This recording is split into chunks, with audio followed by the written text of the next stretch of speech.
მქონდა შეხება დევნილებთან მრავალჯერ და ყოველთვის ვცდილობდი, რომ რაც შეიძლება მეტი გამეკეთებინა მათთვის და მეტი ხელი შემეწყო ეს პირადად სამსახურობრივი მდგომარეობიდან გამომდინარე. სხვა საშუალება მე თქვენი დახმარებისა და გვერდჩიტგომისა არ მგონია ბუნებრივია. და მე ვიყავი პროკურორი და მარტო მევალებოდა ის საქმე, თუ რამე თქვენ გაწუხებდათ ამ კრიმინალთან, ან კრიმინალურ მდგომარეობასთან დაკავშირებით. ჩვენთან სუგდიდში 10 სახლი შენდება. არის 320 ოჯახზე გათვლილი, რომ იკითხე.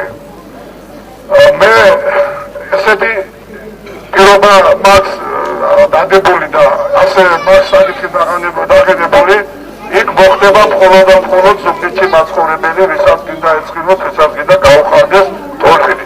შეიძლება ეს არ იყოს რაოდენობრივად, მაგრამ ამავე დროს უნდა ვიბრძოლოთ ჩვენ ისევ გაგრძელდეს სახლების მშენებლობა.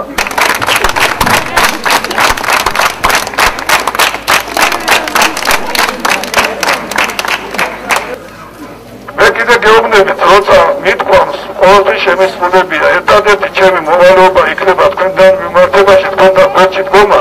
წმინდა აღფსარებელი ამბროსი ხელაიას ბიოგრაფია. წმინდა აღფსარებელის მადლი შეგეციათ ბატონო რავალ, აი ამ არჩევნებზე და ცხოვრებაში. თუ დაიხაროთ.